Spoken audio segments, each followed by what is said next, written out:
And breaking news on that very Iranian ship that we were referring to. This is the first government reaction on the docked Iranian ship.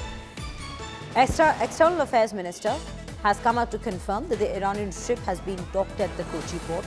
Jaishankar's big humanity message amid all this, wherein he says, and I quote, there were a lot of young cadets helped the Iranian ship on humanitarian grounds. This is what we are given to understand, because remember, there were questions coming up with regards to what exactly is the government's stance and how is it right after Iris Dina was in fact sunk in the Indian Ocean. There is another Iranian ship that's being in fact given port access in Kochi, and it's been docked at Kochi. But now the government has come out to issue this statement, and External Affairs Minister himself has spoken on it. Let's listen into what he has said first. Here's the situation. You had these ships, and we got a message from the Iranian side that one of the ships, which presumably was closest to us, to our waters at that point of time, wanted to come in to our port. They were reporting that they were having problems. So my recollection is this was on the 28th. And on the 1st, we said, okay, you can come in. For us, when this ship wanted to come in, and that too in difficulties, I think it was the humane thing to do. I think we were guided by that principle.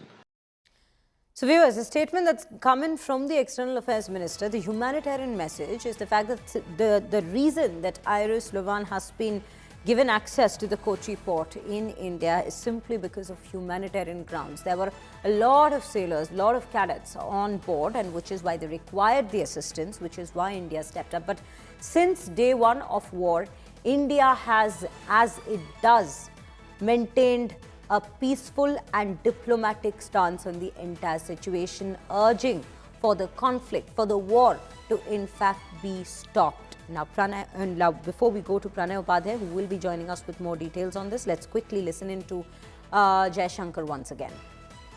Here's the situation. You had these ships, and we got a message from the Iranian side that one of the ships, which presumably was closest to us, to our waters at that point of time, wanted to come in to our port. They were reporting that they were having problems. So my recollection is this was on the 28th. And on the 1st, we said, okay, you can come in. For us, when this ship wanted to come in, and that too in difficulties, I think it was the humane thing to do. I think we were guided by that principle. The reason why this is concerning is because just days ago, there was an Iranian warship, the Iris Dina, which was in fact sunken off the coast of Sri Lanka, that is just 80 kilometers off the Lankan coast in the Indian Ocean itself, bringing the war front quite close to India itself. And now Pranay Upadhyay is with us on the broadcast. Pranay, you know, I want to understand that with Iris Lavan given access to the port in Kochi, while yes, External Affairs Minister has to say that it is on humanitarian grounds given the number of cadets who were on board, at the same time, where does this leave the war on this very front? Because when Iris Dina was sunken, there were concerns with regards to how far is this war then expanding if it has reached the Indian Ocean already? You know, Shreya, we have to make a distinction that, you know, as far as the case of Iris Dina is concerned, it was in international waters. She was sailing, back to Iran. And in fact, that ship was sunk by a US submarine through a torpedo strike. And while at that point of time, the ship was not even in the exclusive economic zone of Sri Lanka, though this incident happened 40 nautical miles off the coast of Galle. But as far as the Iranian ship Lavan is concerned, it is in Kochi, harboring in Kochi, and this is a statement by the government of India. You know, not in the terms of this recent statement. statement given by our External Affairs Minister Dr. S Jaishankar that how India is looking at this entire issue. And as far as a distress call given by Iran to harbor its ship was facing technical problem, and that's why India allowed that ship to dock in Kochi. And in fact, around over 180 sailors were on board that ship. Now they are in a facility in India. So clearly, we have to make a distinction that whatever happens in international waters, you do not have any jurisdiction there. That is largely being guided by the UN laws of high seas, like UNCLOS. But as far as any ship, be it a ship, Iranian ship Bushar in the harboring in Sri Lanka, or be it the Iranian ship in Kochi, clearly they are in the Indian coastal waters, Indian territorial waters, and they are in a way in the protection and custody of Indian Navy, and they are in India. So definitely, any ship which has given a distress call, which has sought help, and is in India should be, shouldn't be targeted or couldn't be targeted, because ultimately then it will end up like violating our sovereignty and our territorial integrity. And I do not think so that Americans would hunt down in their mission to hunt down Iranian naval assets would like to strike in our territorial waters. This will be a very dangerous escalation of a conflict. But definitely, since the distress call was made, India is maintaining a kind of neutrality. And also, when we say that we are on the side of peace, we want this issue to be resolved by dialogue and diplomacy. This is also yet another way to say that and tell the world that how we are looking at this entire conflict and the entire issue. And that's why Government of India has extended the help sought by the Iranian ship, and the ship is still rests in the Kochi harbor. The ship is still there. The Iranian sailors are there in the Indian facilities, and that's the case.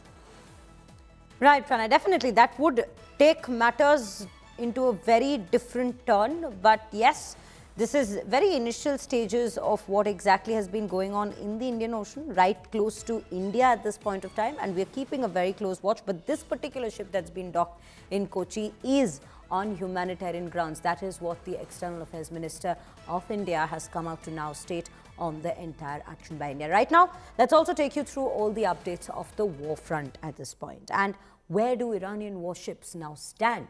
Amid the controversy over the US strike on the Iranian vessel Iris Dina in the Indian Ocean, the Indian government has asserted that the Navy did nothing wrong. Government sources say Iran had approached India days before the attack to allow another vessel, Iris Lavan, to dock after it reported technical issues, while in the region for the International Fleet Review. Now, Iran made the request on February 28th, and India approved docking on March 1st. The ship later docked in Kochi with 183 crew members, now accommodated at naval facilities. External Affairs Minister S Jaishankar confirmed India has allowed docking on humanitarian grounds, noting many young cadets were on board, and also referred to a similar situation in Sri Lankan waters involving the attack on Iris Dina. Government sources, however, have come out to completely reject allegations that India shared intelligence with the United States about Iris Dina before it was struck, calling these claims baseless and preposterous. The Indian Navy said it has deployed 2 ships for search and rescue operations after receiving the information about the incident around Iris Dina. And meanwhile, Iran's Foreign Minister Abbas Araghchi spoke with Jaishankar to discuss the developments and condemned the very attack on the vessel, saying Iran would pursue the matter through legal and diplomatic channels. So yes, viewers, this is where it all stands at this point of time when we speak of the war theatre expanding.